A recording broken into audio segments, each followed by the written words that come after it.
face with a 300 time, value more. So that's one of my concerns, I don't want to take your 2 minutes. If you got anything else, you can spill, then I'll give you just my thought on it. Yeah, so the first one is, why did it take so many years to go up and slowly, by percent every year or something, instead of all of a sudden jumping up to such a huge amount? Sure, and I think you make a great point about, the appraisals and the impact, and like I was telling you earlier, an increase in impact in rental rates, it's shock, right? And so I think part of this process and why we are starting this is recognizing that we do have to charge fair market value. And so once we recognize what fair market value rates are, then how do we implement those rates in a fair and empathetic and transparent manner? But that's totally okay to raise rates because everything went up. But to do it in one shot, after like 30 years of most of these people paying almost the same amount or a little bit extra, but to go up with that, some of these people, they kind of live without that much money every month, that to raise them to such a huge amount, they're going to have to give up their mooring and stuff like this. If they can't pay it, then what are you going to tell them? Sorry, sell it. It's worthless now. Some of these people bought it years ago so they can give it to their children and other people in their family hoping it's going to be worth because it's property, but now that property is worthless. So it's land grab. That's what it is. Sure, I can appreciate the concern about the jump, and I think as part of this process, we will vet out how to handle any sort of increase in rental rates. Thank you for your time. Thank you, sir. Yes, ma'am. Before I start, if I could just ask a question regarding to whom are you going to be sending the RFPs for the appraisal of the harbor? And it's not closer to the mic. Okay, so I'll ask the question for you since you're a little bit far from the mic, and that was you wanted to know who we were, how the RFP process was working. Is that kind of a... Yeah, who's going to be getting an RFP for the appraisal? So I know they've already commissioned an appraiser for the various, who will be appraising the various user groups. I don't know specifically about, I wasn't involved in the RFP process, but I know that portion of the process has been completed, and the appraisers are hard at work. And it's not Netzer, or is it?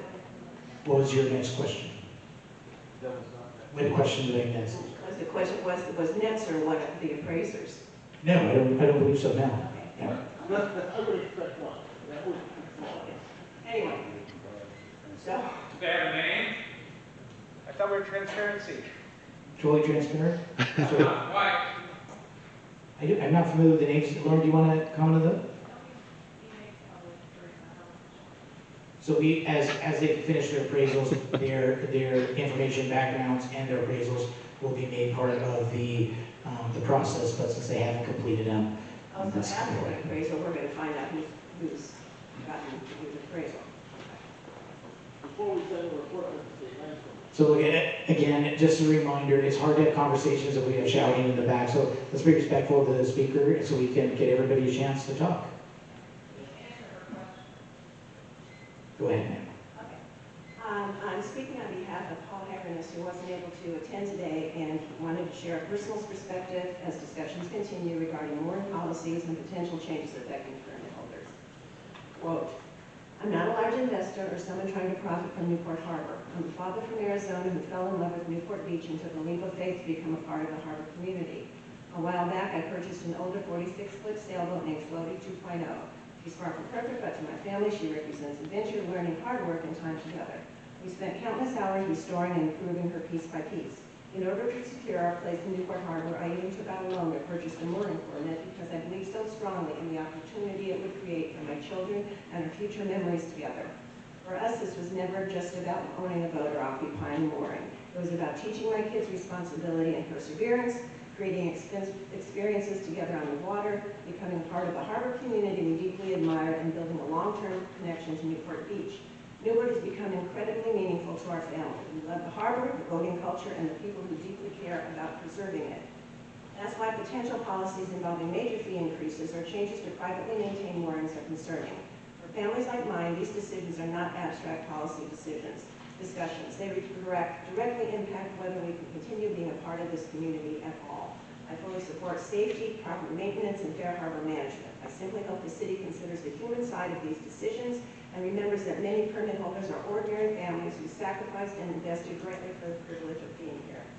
I respectfully ask that the City and Harbor Commission consider protecting existing permit holders through grandfathering provisions, avoiding sudden or excessive fee increases, supporting Category 1 state benchmark rate for all recreational dock and mooring permittees, preserving opportunities for working families and long-term recreational boaters, and working collaboratively with the boating community instead of replacing it. Newport Harbor is special because of the people who care for it and build their lives around it. I hope families like mine continue being part of that future. Thank you for your time and consideration. Respectfully, Paul Angreness.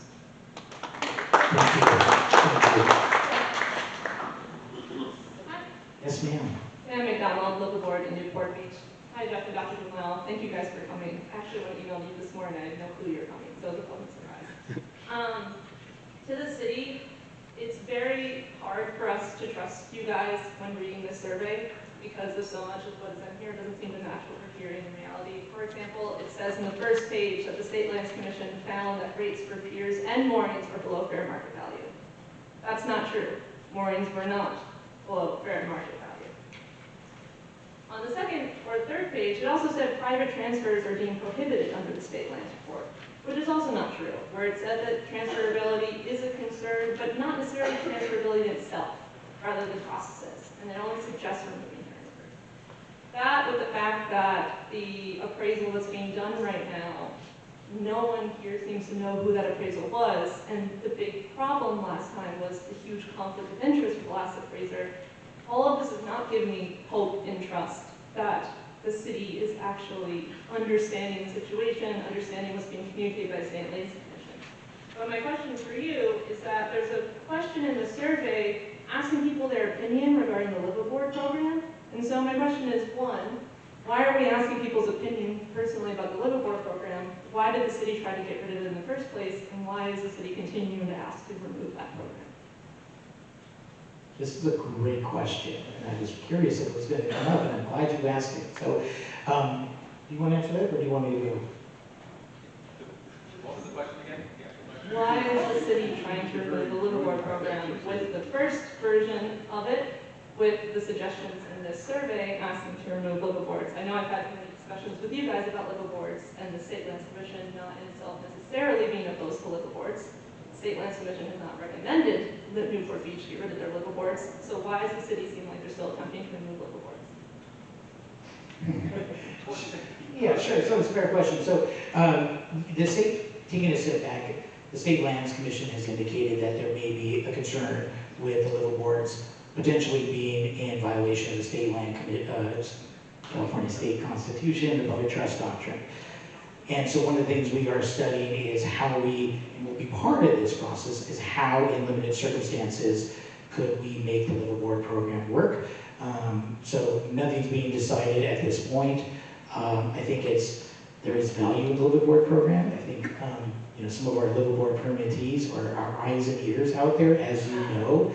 And so I think that is one of the important parts of this conversation is how to handle the liveaboard program.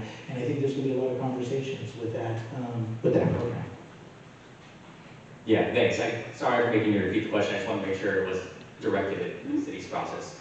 So just to piggyback a little bit on what Matt is saying, as we have discussed, the public trust doctrine, liveaboards, residential use are generally inconsistent with the public trust doctrine. That said, in limited circumstances and in limited numbers, the State Lands Commission has allowed liveaboard use when that use supports other public trust uses. And we are not inherently opposed to that potentially continuing in Newport Beach. But the city does have discretionary authority. So they do have the authority to make that decision themselves, and we cannot mandate one way or another as far as what they decide to do. Right, and I think we've had lots of conversations about that in a limited use and a public trust consistent use, which out of my many pages and pages of legal references and explanations, I believe that the liveaboards are in that public trust doctrine use. So my question is, for the city, as they're going through this, why is there continued to be pushback for the liquor boards?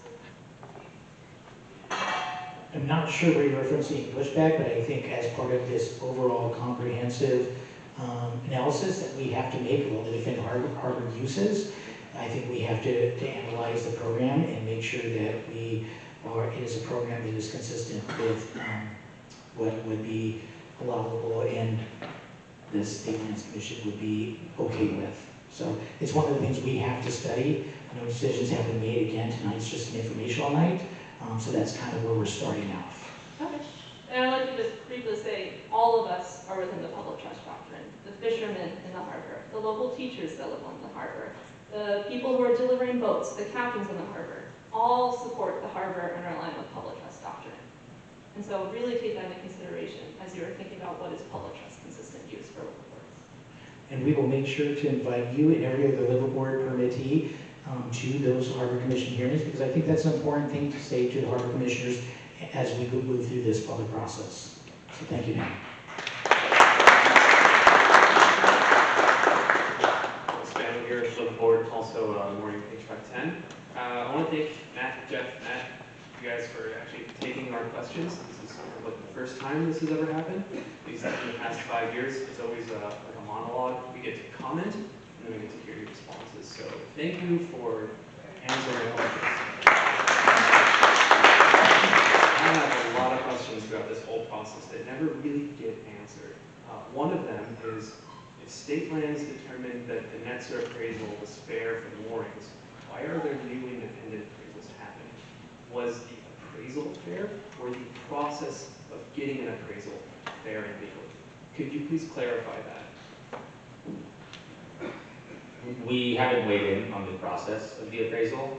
The appraisal itself, we reviewed, actually, it was the December 2023, there was 2 appraisals, one that ultimately went towards the proposed license program, and there was another appraisal that, as far as I understand, was not actually used for anything. So it was supposed to be used for proposed mooring efforts, but the license program essentially replaced that in the alternative recommendation. Anyways, so the December appraisal that we did review did not violate generally accepted appraisal practices or methodologies. We did find that there could have been some more explanation in some sections, but overall, because it didn't violate those general practices or methodologies, it was an acceptable way to, or was an acceptable form of finding a fair market value. And it didn't violate any aspect of law. Sir, I missed your name. I apologize. Michael.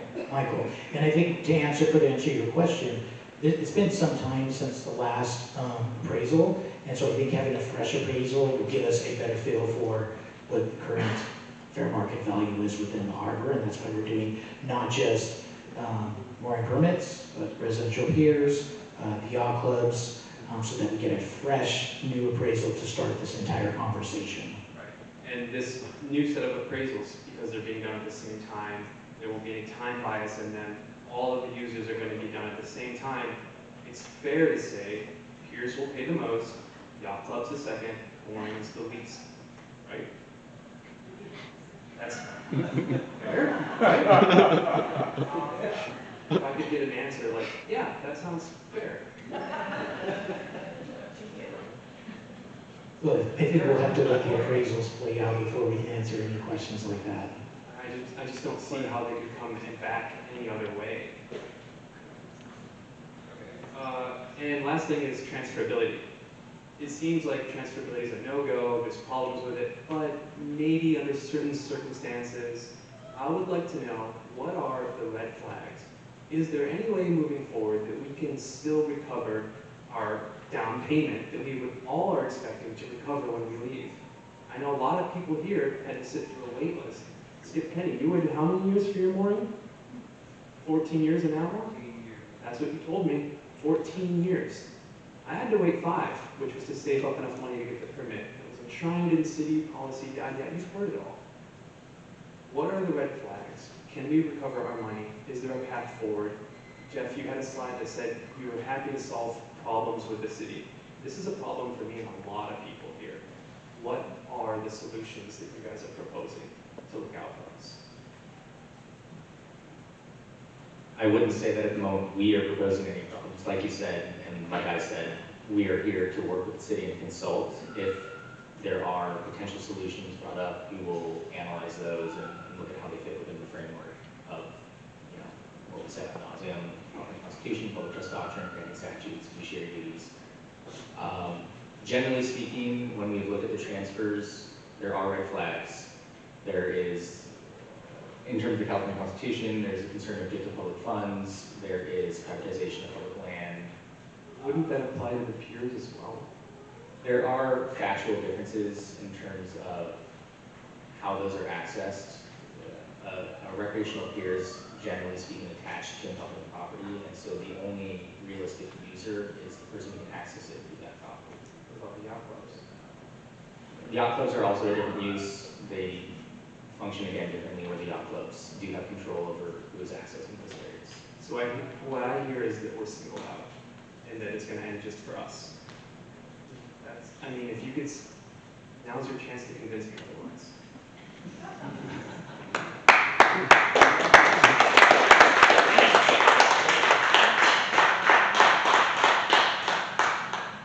The transfers, I can't speak to yacht clubs. My understanding on the yacht clubs is that they lease that land from the city, and how they manage the moorings that are available to their users within that is up to them. I don't know actually, I shouldn't say. I'm not sure if they're transferring them, but they're not transferring them just to whomever. Those moorings aren't available necessarily to the general public at large, but only to the members of the yacht club's. That doesn't sound like public service. And sir, to answer your question, I think that's one of the things that we don't have that answer today. We don't have a plan in place today, but I think that's why we are kicking off this public engagement, so that we can start having those conversations. We know where we have to go, which is we have to end the transferability program, but how do we get there? I think that's why we need your involvement. We need you to participate in those surveys so that we can hear your feedback and say, okay, what's the best approach? How do we make this work, knowing we have to end it? I have ideas on that, but I'll give other people time. I'll talk more in the next meeting. Understood. Thank you, sir. And just to reiterate again, we at the State Lands Commission are committed to working with the city to analyze various potential solutions to this. So if there are, ideas, Michael, please share them, and we can work with the city to assess whether or not that would address the legal concerns that we raised in our report. Yes, sir. Steve Bray. So you just said we have to end the transferability. Is that mandated by the state? Is that mandated by the city? The letter that the State Lands Commission issued, and Matthew, you want to correct me if I'm wrong, but it's basically directing us to end the transfer program in its current state. Yes. So the way it's currently constructed, it raises a number of issues. And as Jeff has mentioned, the language, the choice, the verbiage is intentional because we did not want to say that we were explicitly finding a violation. But we outlined a lot of major concerns with the way the current transferability program is managed. So this is an opportunity to work with the city to develop something that could work, but the current form of the transferability program raises too many issues that I don't see this as being able to be, fixed with a couple tweaks. Okay, so you're going to do appraisals for all the moorings, correct? There's an appraisal. And then that appraisal is going to be basically that's the cost. That's going to set the rental rate and everything else. When I bought my mooring in the H field, the city, and by jurisdiction of the state having oversight of that, managed that. The transfer was managed, by the city. So once the appraisal's done, are you going to buy that mooring back? Is the state and the city going to buy that mooring back for the fair market value? because that sounds like a whole cabal of problems, okay, for you guys, not for us. Because if we put it back to you, you know, in finance, it's putting a call. If we put it back to you and say, okay, we'll sell it back to you, let's say you put an appraisal on it for $100,000, then we'll sell it back to you for $100,000, and everyone here who doesn't want to pay the additional rate can just put it back to you. That's something that needs to be answered. And then in terms of increase, do I get a witness? That was actually pretty good. Extra credit for that, sir. So, and then in terms of the homes that have, you know, access, and you mentioned it, there's limited access. The value of that is based on the home and the access to it from that. So let me just propose one more thing, you know, for everyone to think about. So what happens if you appraise a great fee on there, and I basically say, I'm not going to pay that. You can rent it to somebody else. I'll unhook my ramp, and then you've got the state land available back to you, and then you rent it out to somebody with a boat, and then I just go ballistic. I don't like the way the boat looks, the way it's managed. I mean, you're opening some pretty hairy problems here with this, and I just want to point that out, and I think you should take that into consideration when you're appraising these things, because one of my friends behind me went from $200, you know, fees for their docks to $3,500, approximately. So I think, you know, you've opened a can of worms, and it seems to me that the state and the city